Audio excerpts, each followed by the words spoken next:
I already know the psychology of the hiring manager. I already know what the recruiter's thinking because I am one. I already know what the recruiter's thinking because I've managed recruiters. I've mentored recruiters. I've coached recruiters. So I already know the psyche. Tech family, what's up? We have Bobby McNeil, aka Bobby the Builder. Let me let you know who he is. He is a senior level tech recruiter whose career spans 14 years. Over his career, Bobby has successfully recruited, coached, and placed candidates in big tech and other industries across multiple skill sets, such as software development, cybersecurity, and other tech roles. Bobby is currently with the Blacks in Technology Foundation, serving as the president of the Raleigh-Durham chapter in North Carolina. Bobby also conducts resume breakdowns, giving key insights to those trying to break into tech. So let me let you know, family, this is how this is going to go tonight. We're going to break this down in segments, okay? So this is going to be an extensive conversation. If you do want to jump ahead to one segment, then you will be able to do so. But segment one is going to be, who is Bobby the Builder? Segment two is going to be on recruiter questions. Segment three is going to be on resumes. Segment four is going to be on the interview. And then we're going to get into segment five, which is the current state of the tech industry. And then segment six is going to be the final advice, where we're going to dive into listening a little more from my man, Bobby. Bobby, what's up, man? What's up, Justin, man? How you doing?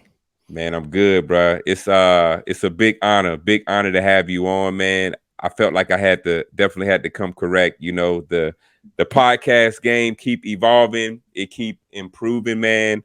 And honestly, this first segment is one of the most exciting segments for me to really get into just understanding you. So I'm gonna let the questions really guide us, and I am gonna have this profile pic that's gonna come onto the screen at this point in the video, Bobby.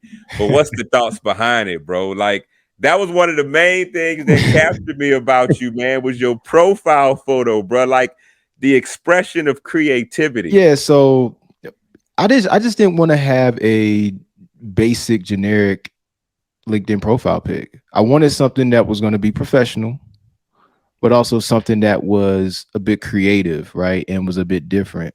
You know, I didn't want to be cookie cutter. I didn't want to have a profile picture like everybody else, right? So I wanted to be professional, but I also wanted to be to show a little bit of flair and a little bit of personality. And I think, you know, when we think about LinkedIn, that's kind of where it's going. That's kind of where it's already been, where to show a little bit of who you are outside of your resume, show a little bit more who you are outside of just the confines of your work, you know, what you do day to day. So I just wanted to, you know, make a statement, but also wanted to make a statement in a professional way. No, that's good. So what do you say your profile pic speaks about you? What does it say about your personality? Yeah, so I was definitely, you know, looking to brand myself, right? I wanted to, you know, obviously, you know, have the professional suit. You know, I didn't want to do a tie, so I just did like the mock turtleneck, right? So again, like little things, you know, that I can do differently, right? But I think what my profile says about me is somebody who is going to be a trailblazer, somebody who's going to be an advocate, somebody who's a leader, right? So when people see my profile pic, I want them to see that. You know, I want them to see, you know, there's somebody I got to pay attention to, right? Because your first impression is everything. Yeah, right. Straight up. Especially in this digital age where we have all these different social medias, right? LinkedIn is professional social media. Yeah. And especially for, I'm just going to say it, for Black men, for Black people, for all of us, really, no matter what, you know, ethnicity or background we come from. It's 2023. We're in the digital age. We're in the instant gratification era. So a lot of times people will see your LinkedIn before they see you, right?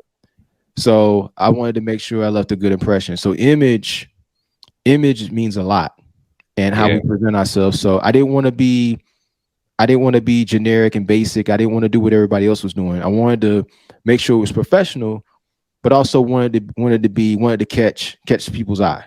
Yeah, yeah. Yeah. Nah, for sure, man. Well, look, it definitely did it for me, bro. And it's funny because probably so far on our platform, man, with me and my wife, most of the interviews we do were like referrals. And it's like with you, I think one of us sent each other kind of like a connect request, and then I saw your profile pic, and I said, "Man, who is this dude, man? Like I just see like authority, like confidence, like how you said it. Like I saw that, like you were going somewhere, man. Hmm. And I think I reached out to you, if I'm not mistaken, man. And then we kind of collaborated. I'm glad we did. So I mean, you touched on it already, but like when you brought up setting yourself apart, okay, even as a black person in this space. Hmm. I'm gonna go ahead and jump down to this question. But Hmm. what is BIT, man? Like what is that? I know that you are the president of the Raleigh and Durham chapter in North Carolina, but just let the viewers know what is it, why you chose to be a part of it. Yeah. So the Black and Technologies Foundation, I actually got the hoodie on right here. This is the Raleigh Durham hoodie. But the Black and Technologies Foundation is the largest Black community for tech professionals. We're global, right? So we have 74 chapters in Wow. 19 countries. Wow. I'm gonna say that again. I'm gonna say that again. We have 74 chapters in 19 countries. So what that means is if you just thinking about the United States, wherever you're watching or listening to this right now, there's a very high probability and chance that there is a Black and Technologies chapter in your city, in your town, or at least within a 10 to 15 mile radius. So Wow. that's 74 chapters in 19 countries. Most of them are in the US. So basically, it's the largest Black tech community of its kind. And basically, the mantra, the mission is to stomp the divide in the tech industry between opportunities in tech and Black people in tech, Wow. right? So we do that a number of different ways. We provide career resources. Okay. That can be in the sense of, or in the frame of, job fairs. We have a job board on our website. We partnering with other companies who want diverse talent. We also do networking in every chapter. In every city that I just mentioned, those 74 chapters. Globally, they put on that it's a sense of community and belonging, and those are different pockets of affirmation for Black people in tech or Black people who are aspiring to get in tech to belong to. So they, like, even in our chapter, I'm the president of the chapter in Raleigh, Durham, North Carolina. We put on events, meetups, things of that nature where people have a sense of belonging. So you get that, right? Mm, But also, what you get as well is the community aspect, right? Not only are we looking to, bridge that gap and definitely open those avenues wider and those pathways wider for people to get opportunities in careers in tech. We also, and a lot of people don't know this, and then I think this is what separates us from a lot of other organizations. We're mm, looking to bridge that gap as well between our people in the community, and mm-hmm, also available technology, mm. right? So we have actually an organization here in the Raleigh Durham area that we partner with, where we help them gather laptop donations. Wow. Because, yeah, so we're trying to make sure that underrepresented communities have access to technology, right? So that's that aspect as well. We Yeah, so we do a lot. So when we talk about networking, we're talking about organizations that you can be a part of. This is the Black and Technologies Foundation. We have a number of different things, man. We have scholarships. Wow. We also have an accelerator program for Black entrepreneurs and minority entrepreneurs to look and accelerate their small business. So we have that as well. We also have, like, and this is a thing too. We also have our own conference. Come on, man. Yes, we have our own conference. It's called BitCon. Okay. So last year, BitCon 2022 was in Orlando, Florida. We took over Walt Disney World. We took it over. So we had keynote speakers. I think Anthony Mays actually spoke one year at Come on. BitCon. For those folks in the software development realm and tech, they know who he is. He's a trailblazer, pioneer, icon in black tech. He came and spoke at BitCon one year. So we have like keynote speakers come in. We have companies, big tech companies, mid-sized companies, non-tech companies that come in and basically set up shop and recruit people and have job interviews there on site. Mm, We have parties, mixers, different events that go on during the conference, right? mm, So it's like so basically it's if everybody's heard of Afrotech. Afrotech is amazing. Love Afrotech. I'm trying to go this year. There's Grace Hopper, that's the women's tech conference. mm. There's Render ATL down in Atlanta, Georgia. Love all those conferences. But BitCon 2023 should be on your list as well. Go to all of those, but make sure you go to BitCon 2023. It's going to be in Nashville, Tennessee this year. Okay. And it's going to be from September 5th to September 7th. And I think early bird tickets are on sale now. So that's a summary of Black and Technologies Foundation as a whole. Hey, straight up. Hey, look, and if you want to, Bobby, any link, man, you can send me, and then we can add that into the description Yeah. below for sure, bro, for people to look that up. Yeah, And absolutely. also, if y'all watching too, I'm gonna have Bobby's LinkedIn in the description as well, where you can definitely go follow. But that's wild, bro. You got me thinking about getting out of my house now, man. Yeah, And man. Yeah, it's I'm a house bird, bro. I don't go nowhere, bro. yeah, man. It's I think people are really hungry for that now, because for a couple years there, like everything was virtual, right? And there's some things that still are, and virtual networking is okay. It's fine. There's nothing wrong with that. But I definitely encourage, now that things seem to be kind of forward moving with that, we have to make some in-person connections. So definitely I'll definitely provide you all with the link. Again, I'm the president of the Raleigh Durham chapter. If you're interested in being a member of the Raleigh Durham chapter, you can reach out to me. Or if you're, no matter what city you're in, if you're in LA, we have a LA chapter, Seattle, Chicago, Toronto, Miami, DC. We even in North Carolina, we have a Charlotte chapter. So we have a Boston chapter in New England. So my fellow chapter presidents and chapter leaders, they'll reach out to you, get you connected. We got a Slack channel, meetup group for each chapter. And yeah, let's get it. Come on, bro. Yeah.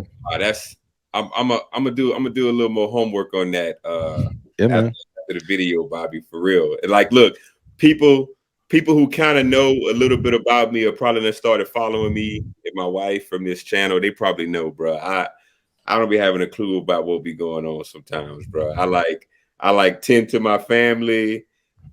I just don't be knowing. So I'm gonna do my homework on that. I appreciate you sharing that, man. Yeah. I want you to roll over into all right. So let us know, like, so what do you do, like, professional wise, man? Like, tell us a little more about the professional aspect. I mean, I'm pretty sure it all bleeds over too. Mhm. Like, even what you do with Blacks in Tech, all of it. To me, I see that as like your passion. I see that help bleeding over into each other. So just tell us a little more about what you do work wise. Yeah. So I'm a senior technical lead recruiter. So I've been doing that for 14 years. Yeah. So, but Hold up, I got to pause for a second. So, Bobby, I know that you know this, and I done told you this when we chatted for a minute before.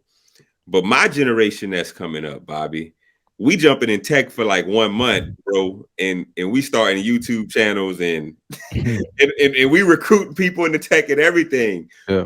But to meet you in your humility, because you've been humble since day one, and it's Mhm. like to know that you've been doing this. I got y'all viewers, y'all got to get this. I got hired at the time of the recording of this interview 2 months and 1 week ago was the first time I ever stepped foot on a tech job in virtual land. My man been doing this 14 years in the game at his profession. Yeah. Let that sink in. Go Yeah. ahead, bro. Yeah, man. Nah, appreciate it. But yeah, man, yeah, man, 14 years, man, doing some form of technical recruiting or talent acquisition. I worked at big tech companies. Most recently, Amazon Web Services. I've worked at large Fortune 500 companies that not necessarily considered big tech companies, but they had technical products, Right. right? So I've even been a manager. I've been a talent acquisition manager over recruiting, where I was responsible for recruiting processes for a whole region, the U.S., Canada, and Brazil. Wow. Um, I, yeah, I've recruited anything from a Android app developer to an iOS developer, all the way to a cybersecurity engineer, software development engineers, both front end, back end, full stack, cybersecurity, product managers, project managers, IT business analysts with ERP systems.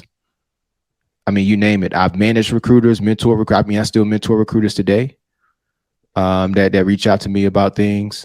I've developed whole recruiting practices, tech recruiting practices, for companies. What else have I done? I've been involved in a lot of diversity, equity, inclusion initiatives. I've done a lot of that now. In addition to what I'm currently doing now, I'm doing a lot of some tech career coaching when I'm doing resume breakdown sessions, Mm-hmm. interview prep sessions for candidates that need it, and just kind of just having conversations with people about breaking into tech, diversity in tech, and just how to maneuver. So yeah. Yeah. So, bro, I mean, I don't even want to ask how you got time for all of that, even when it comes to like, even when it comes to the coaching, man. Yeah.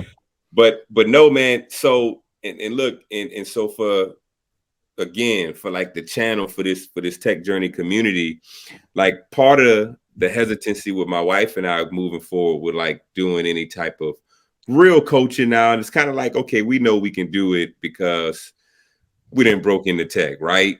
Mm-hmm. And I don't really know when the day will come when we're gonna actually start diving into that. But in my mind, bro, to be able to sit in front of somebody like you, and I'm just being real, like that is where the substance is at. Like Yeah. you done been tested, you done been tried. You know what I'm Yes. saying? You done Yeah. failed. You done been high. You done seen and recruited the people that people like us are trying to get to that position years from now. You done recruited them. You know what I'm Yeah. saying? Yeah. So it's I know that it's a lot of value in being able to be under that type of tutorage by you, man. I gotta ask this: what have you enjoyed most about your career? Man, the number one thing, that I love about my career, my journey, is that when candidates become hiring managers. Mm, So what I mean by that is that, like, I take a lot of joy, because the first half of my career was agency recruiting. I was working at some large staffing agencies. You get a hire, they're there, you get the commission check, you move on to the next client, the next company, the next candidate, right? That was not as fulfilling for me. So one of the reasons why I transitioned over to corporate recruiting and end up doing a lot of tech recruiting is because I had an opportunity to see, I had a stake in a candidate being successful. I would recruit a candidate, I would have a phone screen with them, I would prep them through the journey, and then they get hired. And then I get an opportunity to see firsthand them elevate and move upwardly in their career. And mm, it's interesting because, like, I'll do that, and then like a year roll by, 2 years roll by, they'll get promoted, mm. and then we're sitting at the table, and now they went from a candidate. Now I'm partnering with them on trying to find somebody for their team. So I get fulfillment out of that, to seeing people grow. Man, on LinkedIn, like every time they show in somebody, like, congratulations on a new opportunity, congratulations on the promotion. I'll see to this day candidates that I placed at those jobs 4 years ago, 5 years ago, 8 years ago, and just see them to continuously move up in their career. It don't matter where I'm at or what company I'm at. Even if I'm not there no more, I always gotta say, man, congratulations, I'm proud of you. Or hey sis, congratulations, I'm proud of you. So being able to effectively say I played a stake in that person being successful and growing their career, that's what I love the most. Yeah, man, that's no, that's powerful. So, and I gotta say this on camera. So we kind of briefly touched on this before we hit record, man. Your brand, right? So Mm-hmm. I knew, bro. I was when I was on my way driving home, and I was just kind of reflecting on you. And I said to myself, I said, man, I bet you Bobby recently really started focusing on a brand.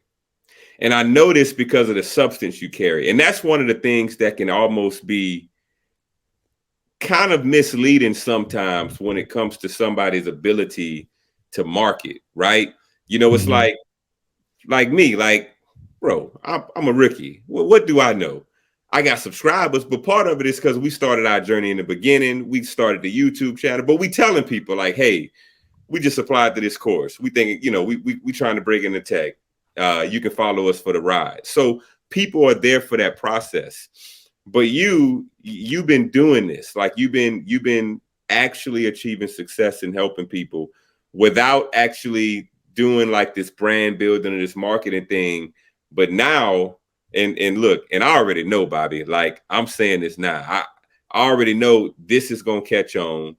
People are going to be drawn to you because you handing out real value that can really impact a person's life, man. So Yeah. I'm glad to be a part of that process, bro, for sure. Yeah, and I'll say, when I say 14 years, man, like keep in mind, I've been looking at resumes every day for 14 years.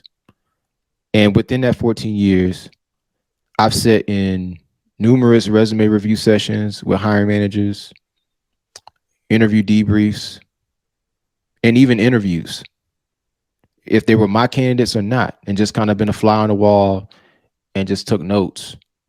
So I've studied this, and I've seen a lot of things that, and I've seen some trends that I've observed that make candidates go really far in the process.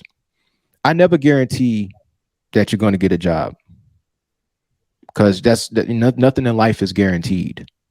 I definitely learned that during sports. But on the balances of probability, I've seen things and I've noticed trends that let candidates go far in the process. But what I've also seen is trends that make a candidate not go so far. Mm. So that's what I bring to the table. That's why I call myself, or my brand is Bobby the Builder, because I've built, right? So now it's my time to help other people build. So Mm. that I always try to keep that in mind. Like, when I'm doing these resume breakdown sessions, I'm sitting in telling you, I already know the psychology of the hiring manager. I already know what the recruiter's thinking because I am one. I already know what the recruiter's thinking because I've managed recruiters. I've mentored recruiters. I've coached recruiters. So I already know the psyche. So when I get in my resume breakdown sessions, I get in these interviews, I'm going to ask you what they're going to ask you, you know? So when we talk about the brand, that's the brand, and everything kind of works together. What I'm doing with that works together with my job as a senior tech lead recruiter, which works with what I'm doing with the Black and Technologies Foundation as a chapter president for Raleigh. So it's all like how do I find time? It all works together. Hmm. It's like an ecosystem, Mm. and it all works together. So nothing really no one thing really pulls me out of Mm. orbit, because it's Mm. all in the ecosystem, all working together, it all feeds each other, right? Just like I don't know if you're team Apple or team Samsung, but when you think I'm about, Apple, bro. I'm Apple too. What makes Apple products, tech products, so marketable to mainstream is that all the devices operate in the ecosystem. What I see on my iPhone plays into what's on my iPad, what plays Yeah. to what's on my Mac. Yeah. So that's why that's what allows me to make time, because it all works together. So it's not really like I'm really pulled from one thing, because they all feed each other, and Yeah. nothing's never taken out of orbit. What jumped out to me, Bobby, that I gotta ponder on this later for sure. You said I have built. So now I have to help others build. Yeah. And I I want to keep that mindset. It's like that's the thing. Even with like the space that we've been creating with Tech Journey, is I want to be mindful of giving value to the person in front of me. Can they come into my space, and when they walk away, they're better off and they can do something different that they couldn't have done before coming in my space? Mhm. Um, Yeah. that's powerful, bro. Yeah. Bobby, we gonna jump on to segment two. All right. So segment two is recruiter questions. Okay, so these are recruiter questions. It's three questions in this segment. The first one: what role does the recruiter play in the hiring process? Great question. The recruiter really should be your advocate. Should be your advocate. Should be really. It should be your best friend in the whole process. Right. So when we think about like, a tech recruiter, right? Or just any recruiter in general, but since, this is tech, any big tech recruiter, right? The role in the process is to introduce you to the hiring process, right? And Mm, what they're looking to do is qualify you initially for the role, right? To make sure you have the basic qualifications and requirements for the position, mm, and make sure that they can gut check or discern from a first impression standpoint if you can move forward in the next step in the process. mm, To me, and when we're talking about tech, the tech recruiter phone screen really should be the easiest interview that you're going to have, right? So, it coupled with that, they should be able to tell you about the company. They should be able to tell you about the position. They should be able to tell you about the team and the products that you're going to be working on. It's the first impression. They are an ambassador of the company, but they're an advocate of you. So mm. that's really the role of a tech recruiter. They're an ambassador of the company, but they're an advocate of you. So, so that lead me to. I'm gonna jump on to this question just from that. How would a person know that they're working with a good recruiter? Like what are some Yeah. things that they got to look for? Yeah, man. A good recruiter is informed. So I think a lot of people don't know what really goes into being a good recruiter. Mm, Not just a general. I'm gonna do the baseline stuff. What goes into being a good recruiter? A good tech recruiter, they know about what's going on in the talent market. Like mm, they know where the talent is. They know, okay, these are the tech hotspots in the country. This is wow. why people they know about talent migration. This is why these people are moving here and these people are moving here. You got to know the market. A good tech recruiter knows the market. You got to know why people are moving from California to Texas, why people are moving from California to Nevada, why people are moving from California to North Carolina. I got to know that. So you gotta be able to know the talent market.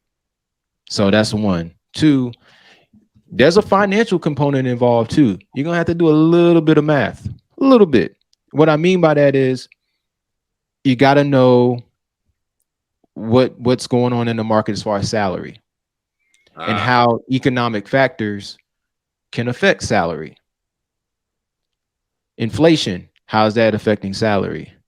What are our competitors doing? How are they distributing their salary, and how is that going to affect us? You got to know industry trends. You gotta That's why tech recruiting to me is the hardest one. It's the hardest of all the recruiters because there's a lot going on. There's a lot more involved. Like, you got to know the technology.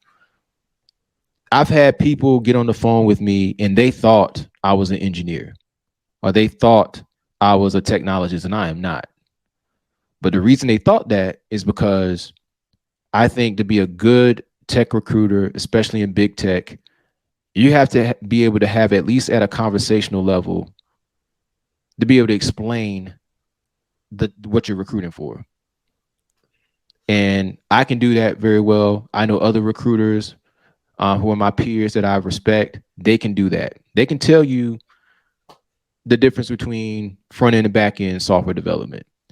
They can tell you about pen testing and Kali Linux and cybersecurity, et cetera. They can tell you about that. So you got to know you got to know the technology, and you have to learn it and at least be able to talk about it conversationally. Yeah, I'm not going to go anywhere and be programming and coding and migrating the cloud and straight up. I'm not doing that. But Yeah. I'm talking. I'm learning, right? Right. You got to be an effective communicator. You got to be able to explain things well. You got to be able to talk. You got to be a good partner, a good collaborator. You got to be a good project manager. You got to have good customer service. You got to have some talk game. You got to be able to sell a little bit. There's a lot of moving parts that go into being a good recruiter. And let me just say this, a good recruiter is going to follow up with you. Mm, They're going to follow up.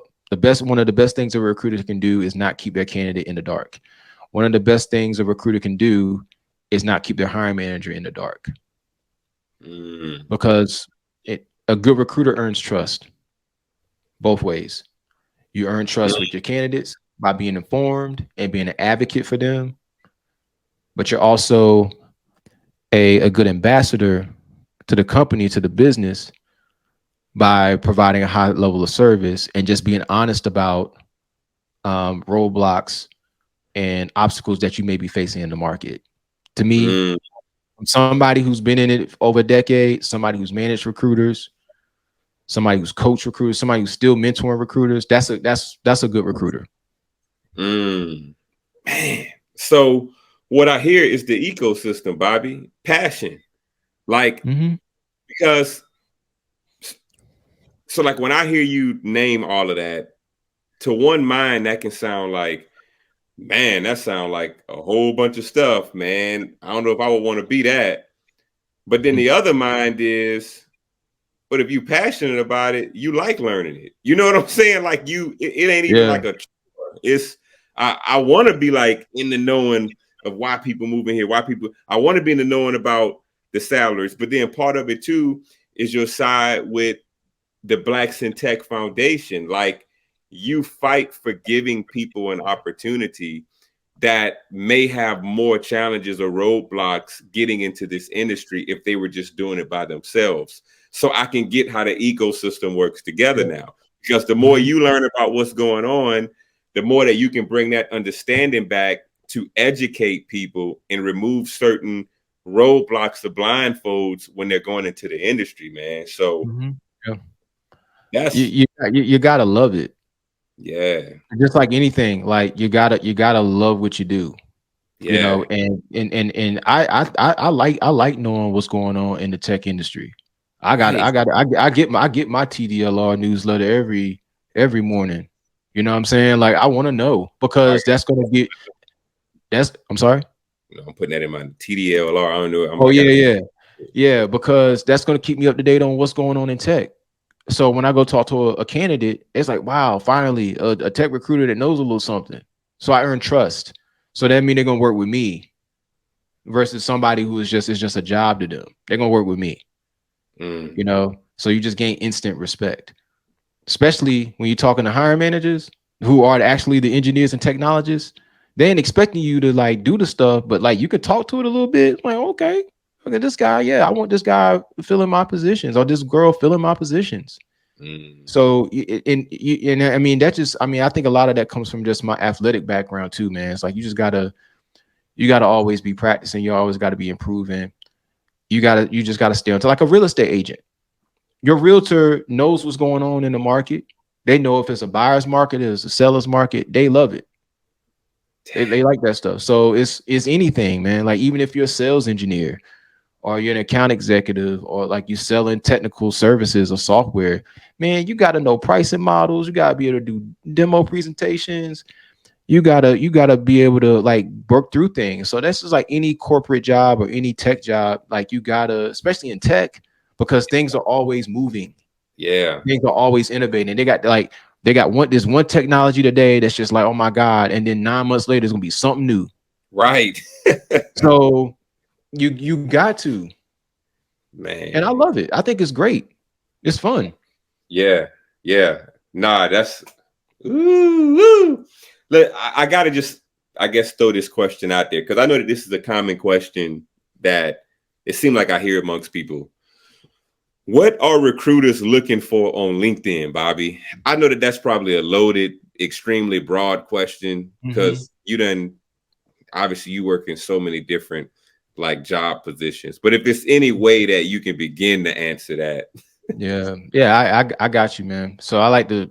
It's like a quote that I've developed recently. Like your resume states your game, but LinkedIn sets the frame.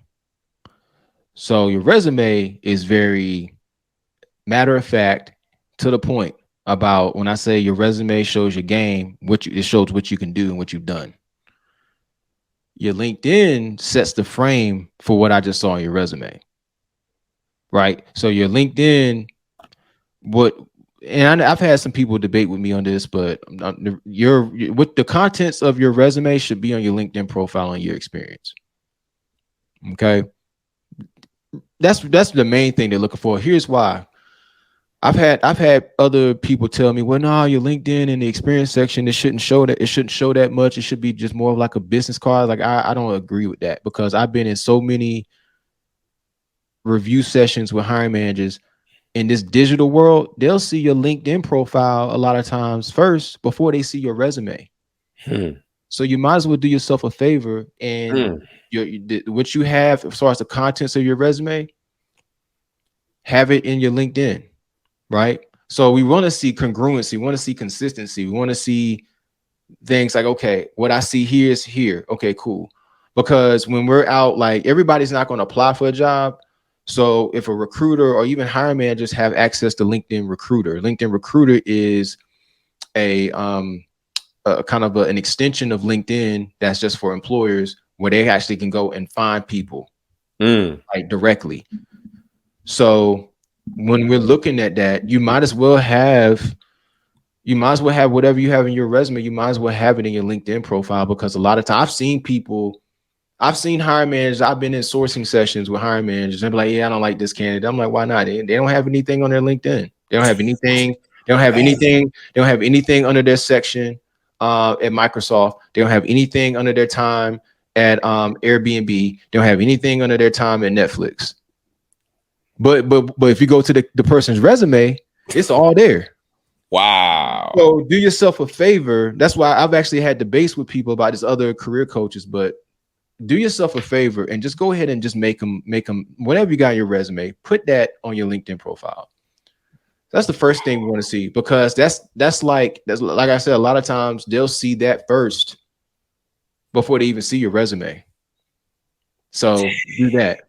Um the That's next thing, gold. yeah, I mean it's true, man. I mean the next thing, I would say, just a professional engaging profile pic. Um, like I think the header is very important too. It gives us some insight on who you are, what you're Hmm. interested in. Also, any community service things you've done, I say probably put those more so on Oh your wow. LinkedIn than Okay. your resume.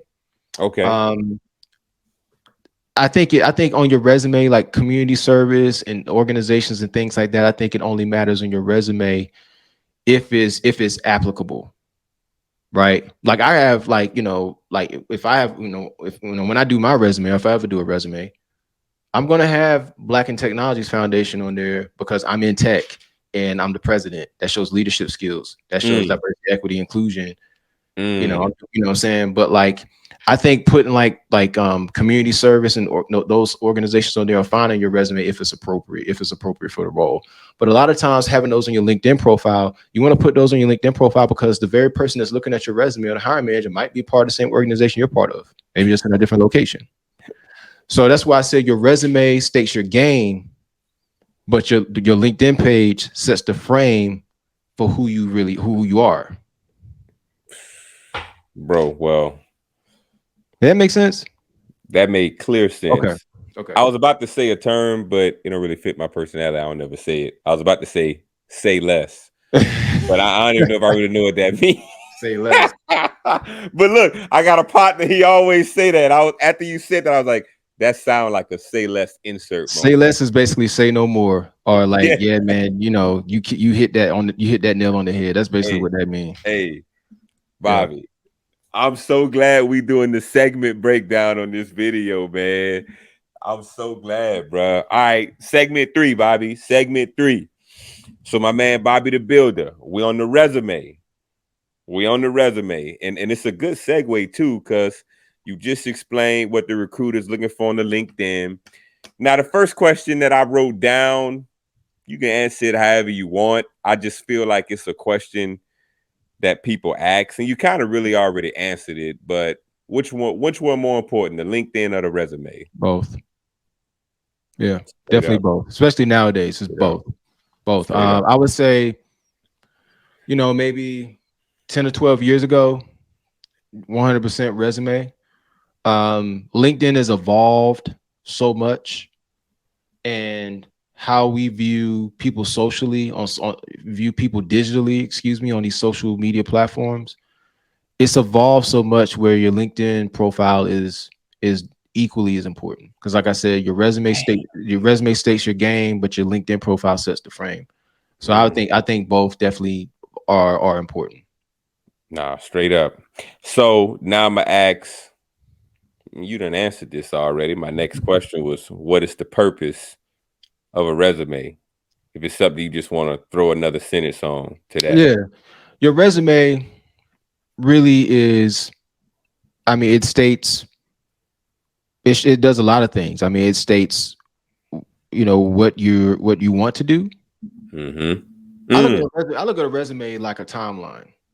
It tells me, it should tell me at some point what you want to do.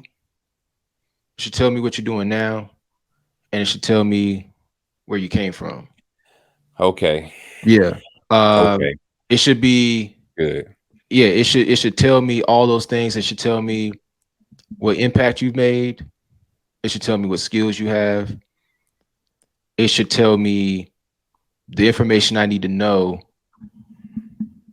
in order to qualify you for the basic requirements, the minimum requirements.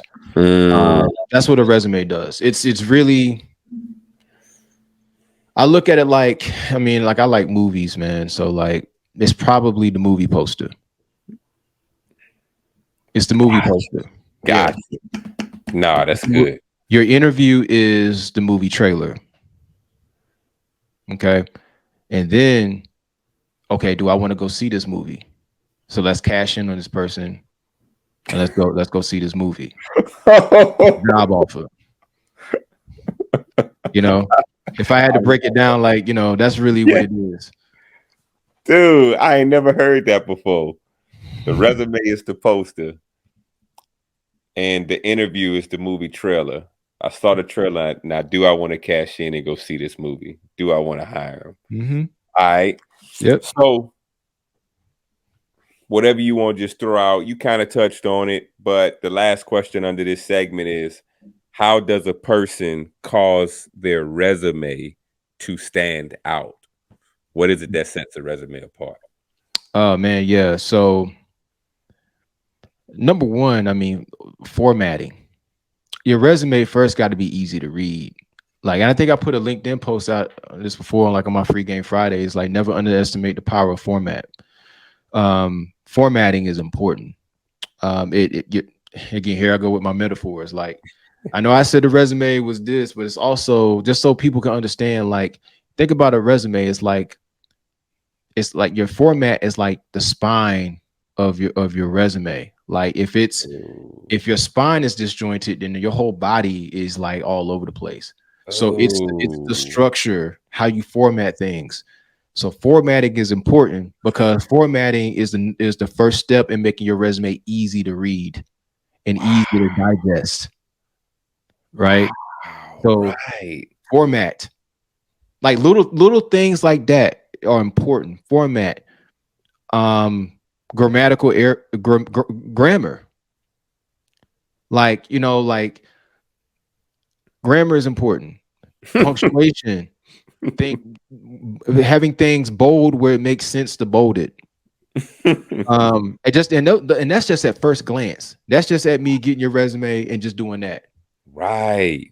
Because the way, I think there was a study that a lot of recruiters, and I do this, they get your resume and they go in the Z method with their eyes. And they do a Z method for about maybe 6 to 10 seconds. and then they make a determining factor within that 6 to 10 seconds with their eyes going like this across your resume if they want to look at it for another 6 to 10 seconds. And in those first 6 to 10 seconds, using that Z method, all they're doing is looking at format, looking for format and keywords. That's what it is. And then after that, okay, cool. This is easy to read. This is digestible. Then they start diving into contents, right? So your summary section, your summary section should do just that. It should give me a summary of your career. It should be 3 to 5 sentences, and it also should be a summary of what I'm getting ready to see in your experience section. And they got to line up. We're looking for skills section. What skills you have? I can go. I'm not even gonna go on a tangent about skills, man. I did. I ain't even your skills Bro. section, especially in tech. Anything that you put on your resume in the experience section or in the skills section, especially in that skills section, is fair game for questioning, and can and will be assessed, especially in tech. You better have it, because I promise you, in tech, especially in big tech, they take skills real Mm. seriously, and they love assessments. Mm. Even if you non-tech, they'll assess you. I had one of the girls I mentor. She was like, "Yeah, Bobby, I'm going there for do this tech recruiter interview. They want me to do an assessment. They gave her 3 positions. I need you to find an iOS Android developer. I need you to find a senior software engineer for Windows desktop app. And I need you to find a senior product designer for a web application. And I need you, and this is a recruiter, and I need you to use the X-ray sourcing method to find them." And she's even and she and recruiter, you're non-tech, but like what I say that to say is that in the tech industry, they take skills very Right. seriously, and Right. rightfully so, because you're Right. building apps that the world uses. So what's in your Right. skills section, you better very well have skills in that. So Right. I'm looking at skills section. I've seen people like over embellish, fluff, and just flat out, I'm just gonna keep it a buck. Just lie about the skills they got. I done seen it. And then they get recruiter get excited, hiring manager get excited. Oh man, we get ready to interview somebody who know AWS cloud. Oh man, this is fantastic. We get ready to interview somebody who know data warehousing. Great. Get all excited. They get in the phone screen, and then they ask you about it, and you can't say nothing about it. Or you say I dabbled in it. We don't need nobody to dabble in. Why is it in your experience section? Again, things I've seen in my 14 years. I've seen things that seen candidates go far, and I've seen things that make candidates not go far, and that's one of them. And then I've seen recruiters, even myself, I've seen hiring managers just lose steam in interviews like that. Dang. They just be like, Right. and they Wow. just go, what they gonna do. They're gonna go ahead and go through the rest of the interview with you. Wow. And then they ain't gonna, they're gonna get the rejection notice. And then there's gonna be somebody who really got those skills that's gonna come in, and they're gonna be able to explain it, gonna be able to dive deep, they're gonna be able to tell a story, and they're gonna put that assessment in front of them, and they're gonna outperform you, and they're gonna outperform you in spectacular fashion. Because you're gonna deal with somebody as a candidate. There's other candidates as well, and you gotta understand you're competing, Mm. and you're gonna come across somebody who's really about that machine learning life. You're gonna come across somebody who really about that UI UX life. You're gonna come across somebody who really doing that back end code, Ooh. and that's not capping on their resume, and they're Wow. gonna outperform you, and they're gonna go further. A job is not guaranteed to them either, but they have a high likelihood of going farther. Mm. So I gotta see your skills section, your experience section. What I gotta see on that, or what we need to see on that, is you need to focus more on impact and not so much on job duties. Yes, you want to have job duties on your resume, but you want to focus more on impact. Mm. What do I mean by impact? There's two ways you can show impact. Let's say metrics, KPIs. So let's say if you got a sales role, and I'm just gonna make up some metrics.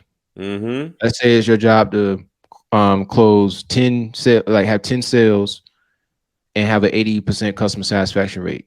If those are your metrics, you want to put in your resume. If you met or exceeded those, you want to put that in your resume. Mm. These are these are the metrics I was held to. This is what I did. Now, Mm. there's some jobs that they don't have metrics like that, right? So how you show impact is through improvements. Did you bring something to the department or the company that they didn't have before that Mm. saved them time, saved them money, or improved their efficiency? Or did you Wow. take something they already had, improved on it, and it saved them more time, saved them more money, and increased their efficiency even more? So those are two ways you show impact. So those are the things really we want to see on a resume. Thank you, Bobby. Greatly appreciated, my man.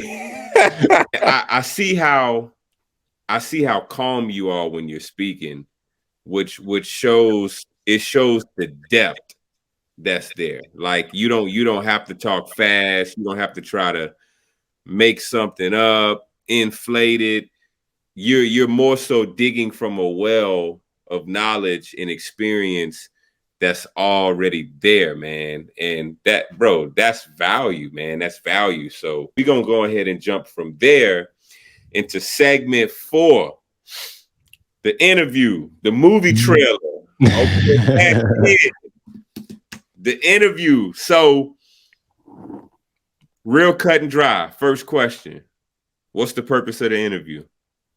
So the purpose of the interview is to is to qualify you for the role even further. So there's two things they're going to dive deeper into. You talk to the recruiter, they qualified you at the minimum basic level.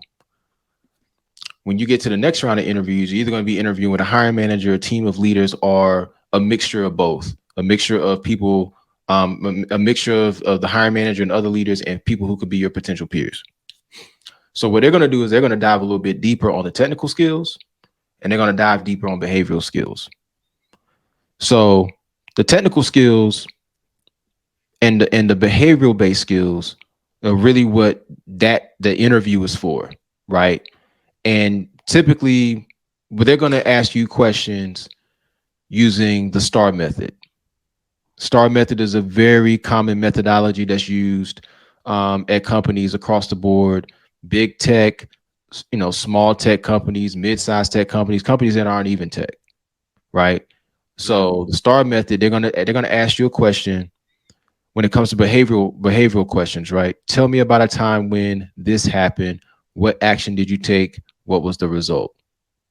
So it's situation, task, action, result. That's STAR. STAR. I'll add another R and I'll put reflection because they might ask you, what did you learn from that? Mm. So you got to be ready. So that's what the interview is for. It's for you to start telling stories. It's the time for you to talk. It's the time for you to all that impact we talked about on the resume. It's Mm-hmm. time for you now to talk about that because they're going to ask you, okay, great. We see this. This was awesome. This was a great job that you did. Walk us through how you did that. Because they want to know. Because like it's not because they trying to. Well, I will say there are some people that they trying to disqualify you. Mm. That's just people. That's just. But there are hiring managers. They want to know because like okay, I could use this on my team. This person could fill a gap for us. So can you tell us how you did it? So you got to be ready to tell a story, and you got to tell your story within 1 or 2 minutes because you don't want to be too long winded. So that's what the interview is for. And the interview is also to see how you communicate, how you may be on a conference call with their team, how you may be in a conference meeting. They're looking for that, looking for body language, they're looking for countenance, expression. They're looking for all of that. They're looking for nonverbal cues too. So that's the interview. So these are things that, well, I can't, definitely didn't have the depth that you have in my thinking about it. But you said certain things that I would think maybe someone who's interviewing would look for, like continence. I mean, you even went into like body language. I wouldn't even think it on that level. How you communicate. Uh, but in my mind, I'm like, okay, man, a person who's interviewing can't be that deep, just not be thinking, giving much thought. Like maybe they just look for that stuff, kind of like in the mix of trying to figure out your resume. But to hear you say that these are things that they are paying attention to is yeah, that's insightful. That's definitely Yeah. insightful. Yeah, because it's like you keep in mind, like whether it's a virtual interview or if it's in Mhm. person, the recruiter's already passed you on. So hopefully the recruiter has prepped you for this. These hiring managers or these team members, they have met you before. So you got to treat each part of the interview process like it's a first impression.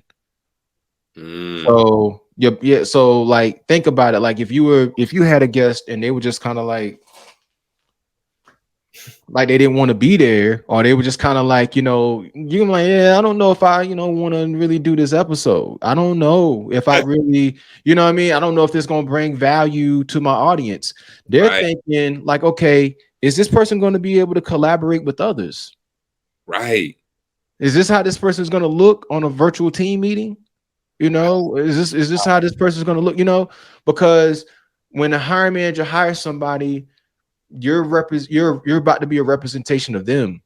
wow, Like even when I hired recruiters, when I had people I was hiring like on my team, I wanted somebody who was going to represent the team well, represent the company well, but really was going to represent me well as their manager.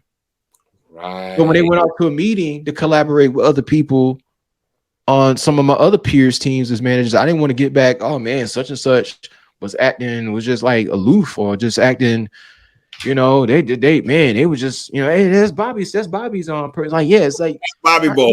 yeah, they don't, so it's important, man. They look for stuff like that. Um, Wow. but yeah, so that's the interview, man. Yeah. No, that's good, man. So what practical advice would you throw out for how does a person prepare for the interview? Yeah. Your recruiter should be helping Sure. you prepare to some extent. Gotcha. Um, I've gone above and beyond to prep my candidates that I have for interviews. Um, I don't. Some recruiters don't go that far, but they should be able to at least give you something, right? Gotcha. So your recruiter, like I said, your recruiter really should be your really your best friend in the whole interview process. That should be the person that you trust. They should advocate for you. One of the best things they can do to advocate for you is to have you prepared. Wow. You should know who you're talking to. Yeah. You should know what the competencies are. Ask your recruiter, hey, what are the competencies that I'm going to be interviewed for? And they should give you a list of competencies. And then when you do that, when they give you that list, and more times than not, they'll give it to you, especially if they want you to do good, which they're incentivized for you to do good. They give you those competencies, and then you need to be thinking about, okay, I need to come up with 2 examples for each of these competencies that they gave me that I can talk on. I got you. So if one is leadership, let's say leadership, customer service, Hmm. handling objections. Um, I'm just making stuff up. Hmm. Earning trust. Yeah. These are the competencies. Or like yeah, like let's say those are the competencies. I'm gonna come up with at least 2 examples for each of those. So when they ask me the question, okay, what example I'm gonna go to this one and be ready to talk about it. Be ready to tell me a story using the STAR method. Tell the Hmm. situation, what task you did, what actions you took with the task, and what was the result. Be able to tell a story. That's the best way to prepare. That's the most of the preparation. Straight. Know the people you're interviewing. Go to their LinkedIn profile Mm, and just know, okay, this person is the manager over this. This person is a senior engineer over here. This person is a cloud developer. This person is an HR business partner. Find some commonalities, mm. if there are any. If there are any. Oh, we went, okay. So I see you're in this organization too. Okay, but find some commonalities. Also, I would say as well, come with questions Hmm. because there's going to be a portion of the interview where they're going to ask you questions. I actually did a LinkedIn post a few weeks back. These are the questions you need. There's I get a whole bank of questions that you can ask people in interviews. Straight up. Follow the hashtag Bobby the Builder on LinkedIn. Mm-hmm. On that post is there. I put like 14 of them in there. I think you ain't got to take them all, but take some. Straight up, man. No, for sure. Your posts be jumping on LinkedIn, bro. It's practical. You know what I'm saying? Like when you make a post and I read your post, it's not like just this bright idea to get a lot of hits. It's like, no, like I can screenshot this post. You know what I'm saying? Yeah, And man. do this. Like this is like adding something to my life. All right. So look, my last question. Hold, let me see. So yeah, this is the last question under the interview section. So this one question: how is the person really supposed to answer this, and what does the person interviewing mean when they ask? So, tell me about yourself. They just want you to give a summary of your career. This is like a summary of your career. Yeah, I've been doing this for 14 years. Blah blah blah. Like they really gonna want you to really verbalize the about me section on your LinkedIn, or really verbalize the summary section on your resume. I got you. And then couple into that, like, okay, I'm passionate about this, I'm passionate about that. Um, just like really tell them the totality of yourself. It's really what they want. Um, yeah, so I think a lot of people, I think they overthink that, but that's really what it's about. Like just tell them about what you do. Like, hey, I've been in software development for 15 years. I started off at a startup in California. I did this, but also wore multiple hats. There, I learned this, this, and this. Some years went by. I ended up at a big tech company. See how I'm saying it ain't this ain't even my profile. Like, Right. you know, like you know, yeah. It's just give them a kind of just a summary of your career and what you've learned, skills you've adopted, what you're passionate about and how you got to this point. All right, that makes sense, bro. Look, and here's the thing: like, if you was telling the truth on your resume with what you done went through, your skills and all of that, There you you just go. telling your story. It is what it is, right? I mean, it's your story. Dude, a lot of people's anxiousness and nervousness about interviews will go away if they just talk about things they know about, meaning don't put stuff on your resume ain't true. Talk about what you know about, and you should know what you've been doing for 8, 9, 20 years. Mm, A lot of people nervousness will go away. A little bit of nerves is good because that shows you care. You can be confident and nervous at the same time. I've mm, been confident and nervous at the same time plenty of times mm, between doing podcasts, mm, speaking engagements, playing basketball in college, being a prep star in high school, mm. interviews I went on. I've been nervous yet confident plenty of times. So being nervous is okay. That shows you care. But a lot of people's anxiety, I want to say maybe anxiety would go away if you just stuck to what you know. Just talk about what you know. Talk about what you know. Talk about what you're skilled in, and tell your story. You've been doing this for 14 years. You shouldn't have to look at your resume. Mm. Okay, hold on one second. Yeah, so in 2000, what was that? Oh yeah, 2016 I did this. You did it. You should know it. Yeah. You should know it. So no, study yourself. Read your resume. And if you know yourself, you read your resume and you know what you did, a lot of people's anxiety would go away. Wow. The Nah. reason I'm so confident talking like this is because I know what I'm talking about. Right. Right. I don't talk about things I don't know about. Right. Wow. I'll be like, hey, I don't know. Right. And I'm not gonna put myself in situations where I gotta go talk somewhere and try to front. Mm. I get like in my life, and I know we kind of, but I just want to say this in No, my no. life. The times I was the most anxious, not nervous, the times I was the most anxious is because I was faking it. Mm. Because I didn't want somebody to see that I wasn't being authentic. But you know why? Because I knew I was in a room that I probably shouldn't have been in, trying to talk like I knew what I was talking about. The other people in the room know they know, but I don't know. Mm. Or I was acting like I was knowledgeable about something I really wasn't all that knowledgeable on yet. Wow. So you just that's what confidence is. Like I've done it, I know it. I can talk about it. Wow, bro. That's really what it is, man. And I think that would free a lot of people Yeah. when they're interviewing. Yeah. Man, you were supposed to say that, man. Hey, a question my wife told me to ask you was, how do you build confidence? That was like probably my wife's only question. You just answered it. I'm confident, like when we talk about confidence, right?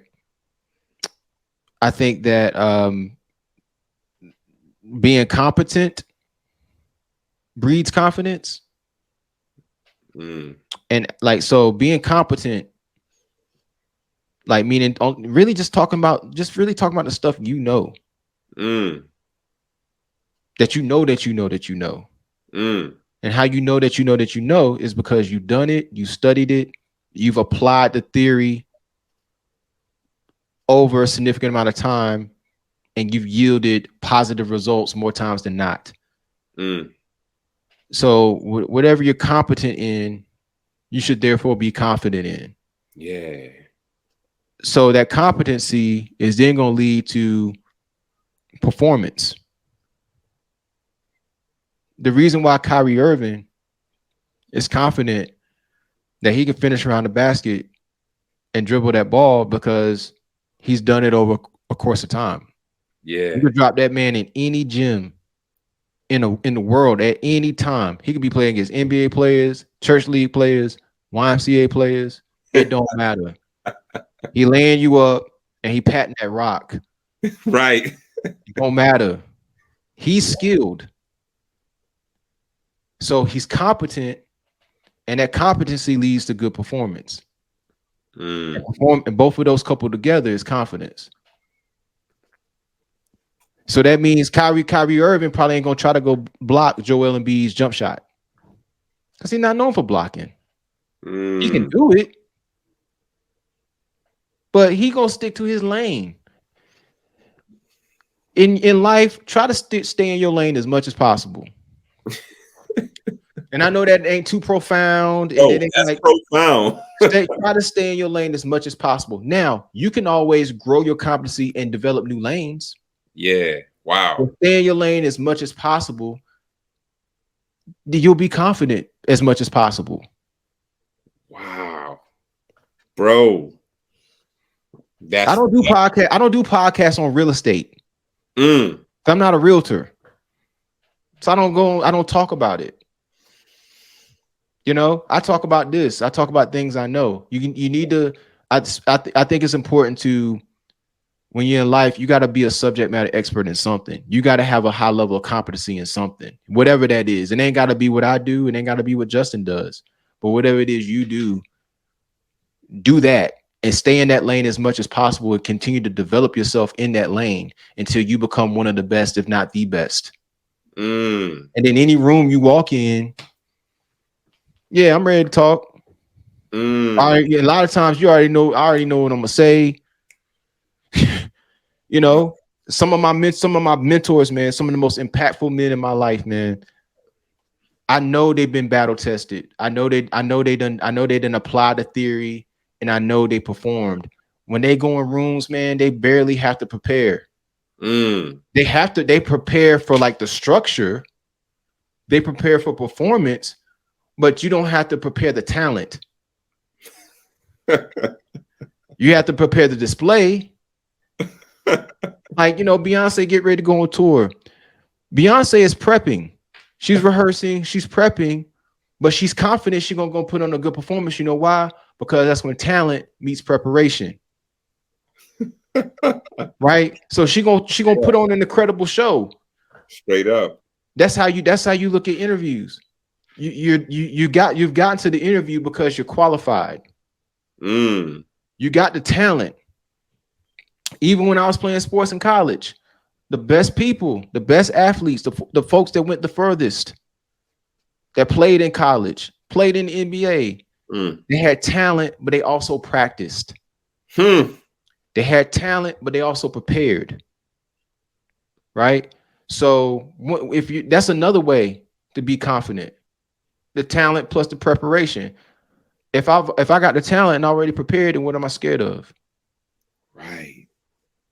If I Right. stick, if I stay in my lane and what I know, you know why Steph Curry can shoot 3 pointers and then run back on defense before it didn't get to the get before he can go swish? What's that? Confidence, Straight up. confidence. But he don't do that if he, like I said, if he trying to do something else on the court that ain't his lane. Right. Draymond Green can shoot a three, but he ain't gonna really shoot and then turn around like that with confidence. Right. But he's confident in other things because that's his lane. Right. Those guys, even this applies to ladies too. You stay in your lane. Right. Stay in your lane. If you stay in your lane as much as possible, you'll be as confident as possible. Wow. And then you got talent. Couple that with preparation. That's confidence. Wow. You have grace in every room you walk in. Mm. I promise you. Mm. Bro, I'm gonna be reflecting on this after the interview, man. Seriously, bro. Like, not look. I'm thinking of like a whole project of helping people just discover like their lane, Mm-hmm. who they are. Just like I gotta ponder on that, right? So the difference between what I'm aspiring to be as opposed to who I actually am. There you go. Get who I am straight. And then, like you said, if I want to build competence in other areas, I can. Mm-hmm. But I got to recognize my lane, who I am, and then know the difference. Okay, who I'm aspiring to be, that's fine, long as it's separated in my mind. Long as I'm not confused thinking that I am what I'm aspiring to be. Like I am what I am. Yeah. I can take measures to become what I'm looking to expand to. Yeah, 100%, man. I see that a lot with people trying to break into tech, right? Mm. They saw somebody else be successful being a front end web developer. That's how they broke into tech. You saw their story. Oh, I'm gonna go be a front end web developer too. So you go in there and you doing boot camps, you doing coding, all of that, and you're not good at it. So then you get discouraged. I've seen this so many times, man. You get discouraged. People get discouraged. Man, I ain't breaking into tech. I ain't doing all that. And then they stop. But tech ain't the problem. Coding is not the problem. You just won't meant to code, right? That was somebody else's thing, right? So what are you good at? It sounds like to me you want to do. It sounds like to me you're more when I really hear what you want to do. You want to do security. Sounds like you want to do networking. So you're looking at somebody else's skills Mm. and looking at them trying to walk their path, trying to walk their lane. No, that's their lane. So you got to figure out what you have grace in doing. Because everybody that get in tech ain't gonna be a web developer. Everybody that get in tech ain't gonna be a software engineer. I know those are the sexiest ones to do, but some people gonna be sales engineers in tech. Some people gonna be customer success managers in tech. Some people gonna be SDRs in tech, and that's okay because you in tech. Right. Because you're not a technologist, don't mean you're not in tech. Right. You know, Right. you might be a security analyst. You might be doing, networking, CompTIA. You know what I'm saying? Like that was they were supposed to code. So a lot of people get discouraged, but that wasn't you. That like this is your lane. Right. Chart your own path, be the master of your lane. So when Right. people come, so when it's time for you to perform in your lane, you're confident and you Right. can do it. So that bring me to, so we're gonna jump to segment 5 on that one. Okay. Oh, you know what? I got a Yeah. question I want to ask you, but it's Good, a man. Go ahead. We it's good. a segment 6. I gotta wait till segment 6, Bobby. All right. We're gonna move to segment 5, then we'll go to segment 6. And it's gonna complement this last segment that we just Mhm. came from. So the state of the tech industry, segment 5, the state of the tech industry. So my first question is, was there a memorable time that you can recall when there was an influx of minorities into the tech industry? I would say right now. Mm, I would say really in the last few years, wow. really. You see more in the last few years, you see more companies embrace diversity, equity, inclusion than ever before. And they have, but now they're actual teams and Mm, programs and structures and senior managers of diversity, equity, inclusion, or VPs of diversity recruiting. But there's even diversity recruiting teams. mm, So I think companies have always been mindful of it, but I think in the last few years, with the all the consciousness of what's going on with being black in America, being a woman in America, being just a mm, minority or just an underrepresented person in America, mm, I think with all this going on, I think there's a lot more awareness, and I think a lot of companies have adopted that and invested in it. So I would say now, mm, when I look, there's just so much pride from black people, women, and the other minorities about being in tech. I see more mm, pride in it now than ever. mm, Organizations like this exist, mm, Blacks in Technology Foundation, Black Men in Tech, Black Girls Who Code, hmm, um, women in tech. There's hmm, there's there's there's been such an emergence, and I mean you can look at LinkedIn, man. It's people are proud. These underrepresented communities, I'm part of that.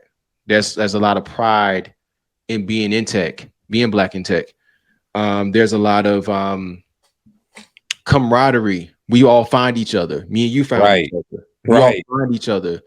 So I would say now has from what I can see has been the biggest influx with the investment in HBCUs and looking for talent early on coming out of there. So Mm, I say right now is I've seen it now more than ever. wow. Yeah. Man, that's definitely that's encouraging, man.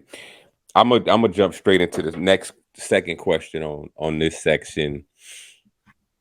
Have you, or how have you seen like qualification standards evolve for landing a job? So like in my time of coming in, I'm in tech sales, and a Hmm. big promotion out there when my wife and I was entering into the space was like, companies used to require a bachelor's for this, and Hmm. now companies are throwing the bachelor's out. You can take a boot camp. We went through one of the courses, and Yeah. both of us were able to land a job. But just like, what do you see, or if anything that you see across the board, how like the standards of getting hired has evolved from when you got into the industry to what it is now? Yeah, I think if I'm just thinking from like an engineering, like tech, like somebody who's like a technologist, I think the standards change with the technology. Mm, I think as the technology evolves, so do the requirements and so do the standards, right? As the that makes sense. Yeah, so that's what I've seen. As new ways to code, new ways to network, new AI. I mean, with this chat GPT stuff, there's new ways as the technology has evolved and the skills that transcend, so has the requirements. Um, I think the boot camps and certifications, I think a lot of those are, you see a lot of um, companies that are actually okay with boot camps and certifications. So they're kind of looking at candidates who may be breaking into tech from like taking the more non-traditional path, right? So you see a lot of that too. So you're more honus in certain tech fields on certifications, like that you where you can develop a skill while getting a certification as a prerequisite, and also just the technology changing and how we develop and program the systems that we're using. So Hmm. yeah, that's what I've seen. Nah, man, that I never heard it put that way as the technology changes. And that makes rational sense. Hmm. So it's like if I am a person who's just thinking methodically, okay, how is technology evolving now? What does a person need to learn in order to do this now? Hmm. Like Yeah. whatever it may be, and thinking along on those terms. So how do I get the knowledge for that? Like whatever it is, whether it is college, whether it is a course, a boot camp, or whatever it may be. Yeah. So yeah, that makes sense. And the bar continues to continues to raise. Hmm, So the requirements also changed based on the bar being raised on the standard of performance. So like that's why I always say if we're just talking technologist, right? If you're I think tech is like very comparable to like athletics, because there's all like you have to, if you're a technologist, if you're an engineer, you should always be coding. You should be in lead code doing mid to hard level coding problems consistently. Might mm, not be every day, but you should be going in there at least a few times a month, mm, sharpening your skills. right. You should have some projects in GitHub. You should have some, hacker rank. You should have some projects in there. Lead code. You should be doing some stuff, man. Like, because the bar, as the bar raises and the skill level across the board in mass raises, the requirements are going to raise too. Yeah. So I Mm, think that's important. That's why I always say you should always be practicing. Athletes they're always practicing. They always getting their jump shots up. hmm. They always working on their ball handling, Come on, because man. that's why you look at the game back then. The skill level has what? It's advanced, and that's why guys like LeBron has been able to have a 20-year career, because with his talent, he's still been able to adapt to the risen skill level. Yeah. So that's why that's important. Practicing, doing like upskilling outside of your day to day work. That's what it's going to take to have a 6-figure longevity career in tech. Man, that's what's up. I dig that, man. It's kind of like how with you, your passion and your field enables you to stay up to speed with certain things as a recruiter. So like why people are relocating, what is going on with the salary, just how you continuously update yourself. In my field, okay, I'm in tech sales. So look, a headset on me all day long. So what Hmm. am I doing at times in between calls? I might cut on a YouTube video and figure out how to sharpen my tonality, how to sharpen my Hmm. intro. You know what I'm saying? Like how Yeah. do I perfect these certain things with my career? So yeah, that makes sense. Nah, for sure. Yeah. Segment 6.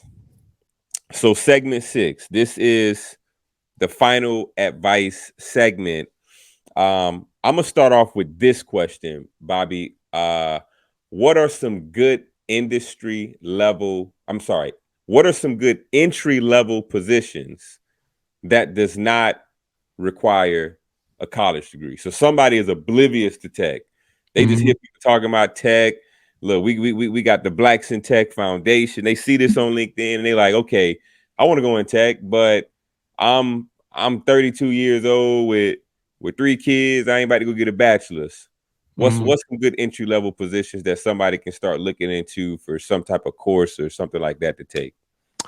Yeah, I mean, I would say it might not be the sexiest tech job in the world, but it'll get you started. Help desk, tech support.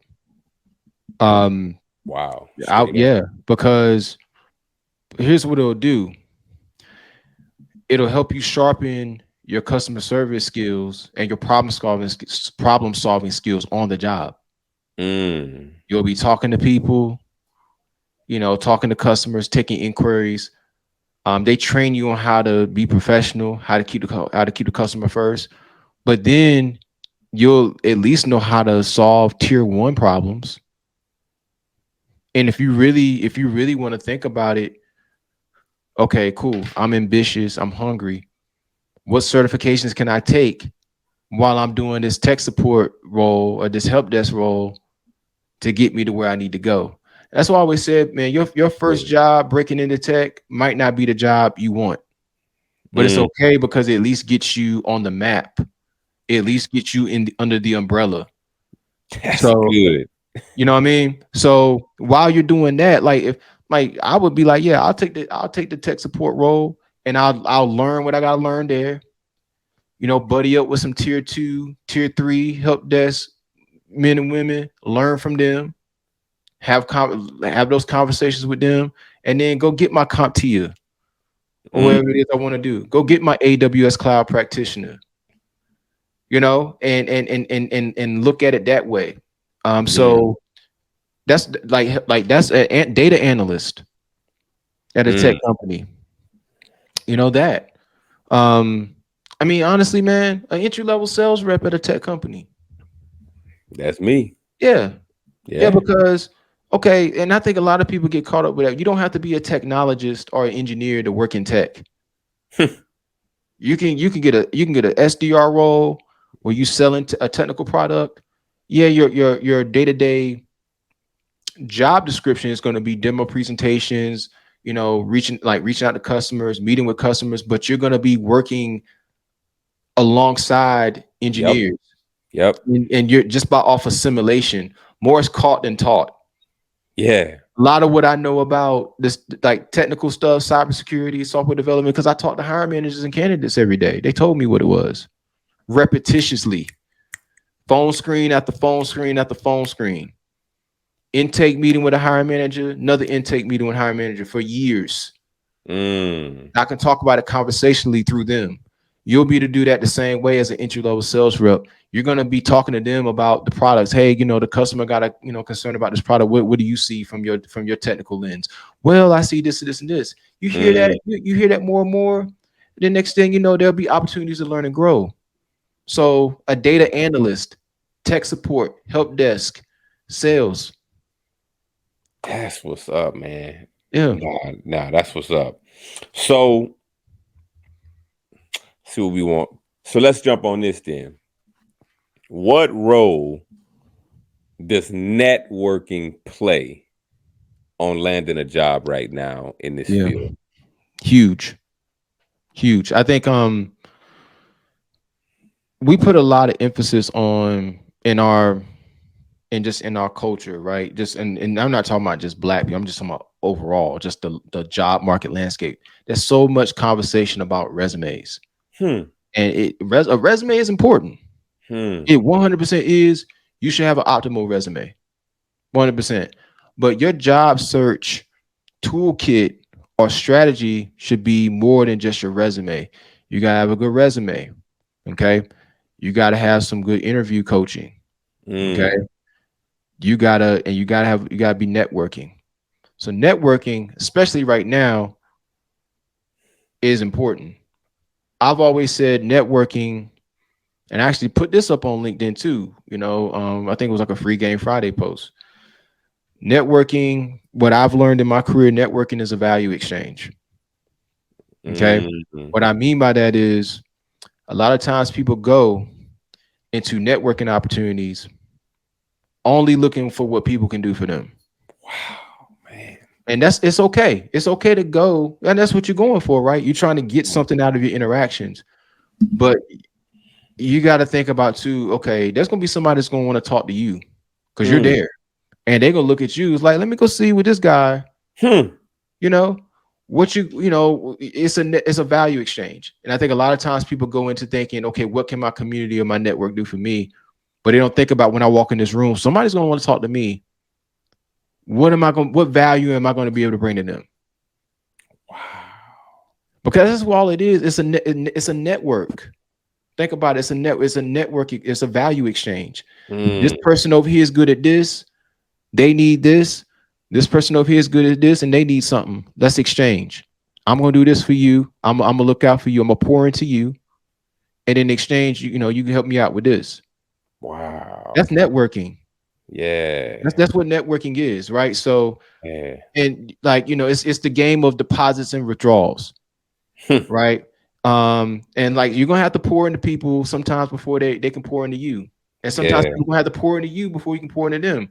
Mm. But what I've seen happen, and this is the lesson I've learned, you meet people at these networking events, and you okay, cool, you start the relationship, but every time you reach out to them, it's always about what they can do for you.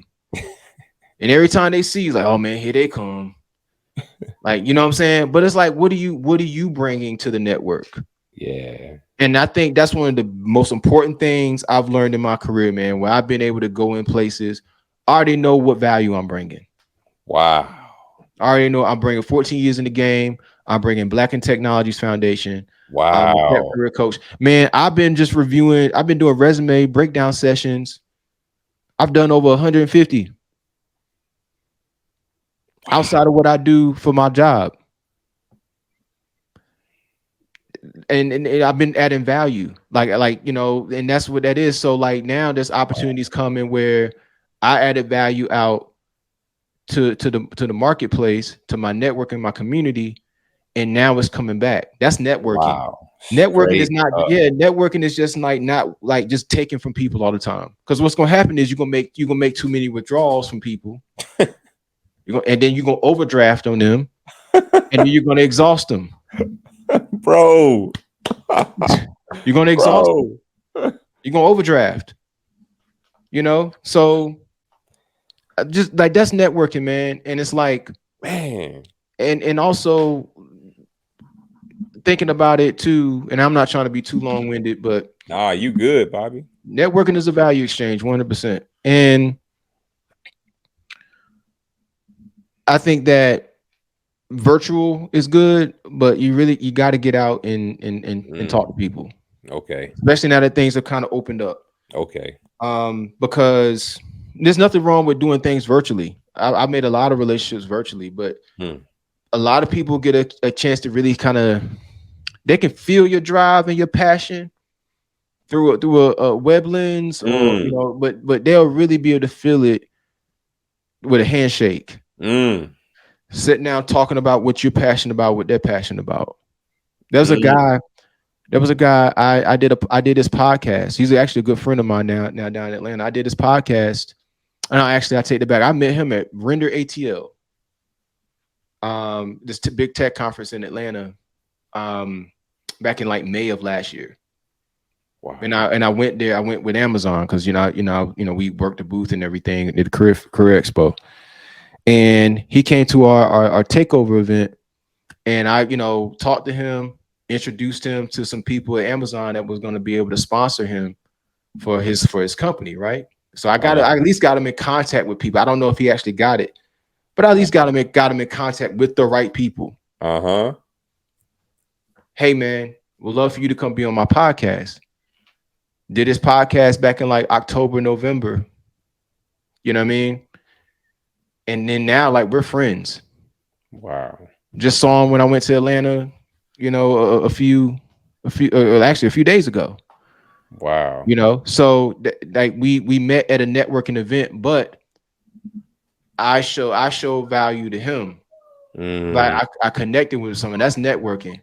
And then in mm, return, I was able to do something. He was able to do something for me. That's wow. networking.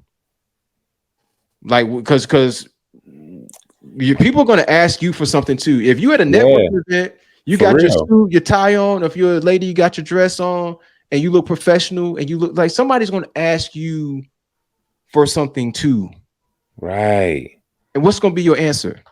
Right. Once again, man, it's simple, but it's convicting. It's really what you're saying is Mhm. convicting, man. I Yeah, mean, that's I gotta ask myself that. Like, okay, like, am I willing to give of myself to the person in front of me? And what is it that I got to give? You know, like what substance do I carry with my brand, with me, with my business? What is it that I can offer a person that will bring value to them? yeah. And for two, I better get to a networking event, Bobby, after talking because Yeah, but like my boy, man, he had his own he was doing his own thing. He had his own company. He's an engineer. So he was doing his own thing.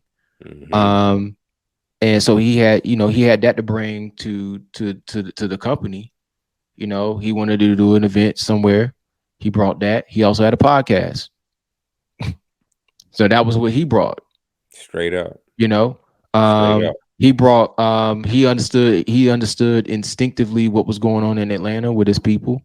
Hmm. He know that was his value when he walked in the room.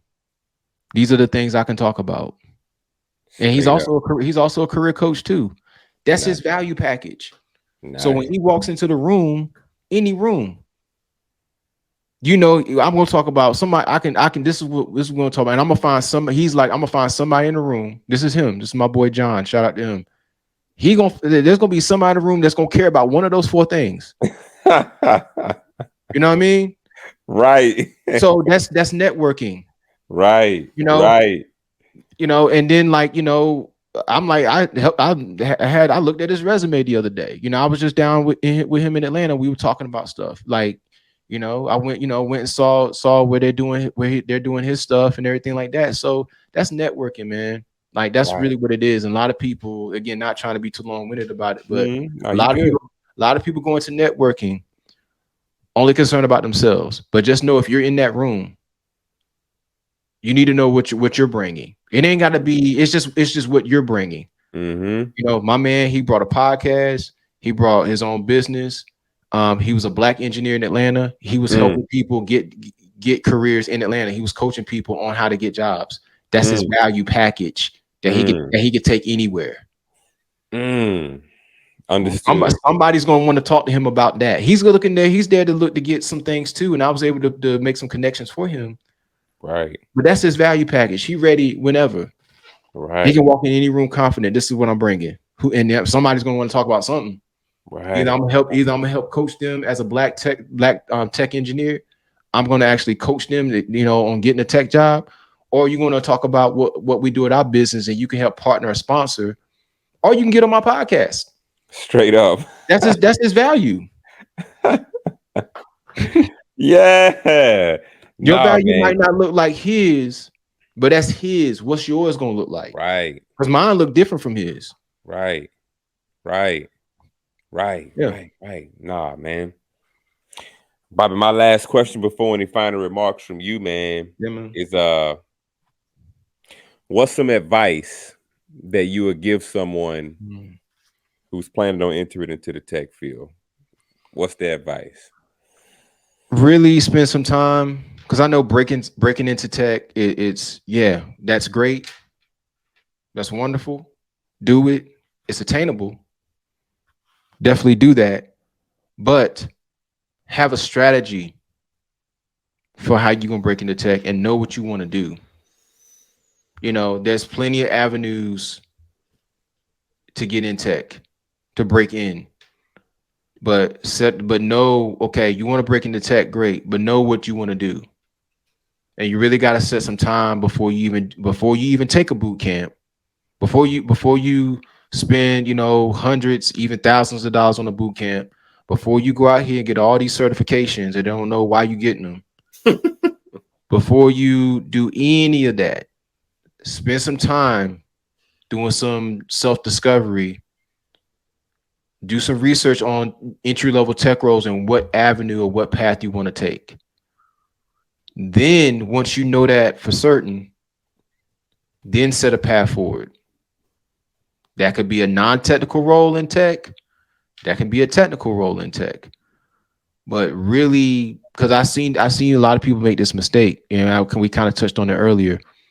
They go in, they take boot camps, and they take boot camp after boot camp after boot camp, and they just become a certification collector, but they don't really know. And the reason they doing all that is because they don't know.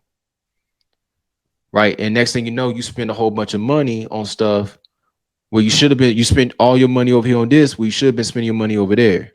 Mm. So that's the biggest advice I can give before you do anything, before you go to a boot camp, before you pay money, go through a certification, spend some time, however long that may be.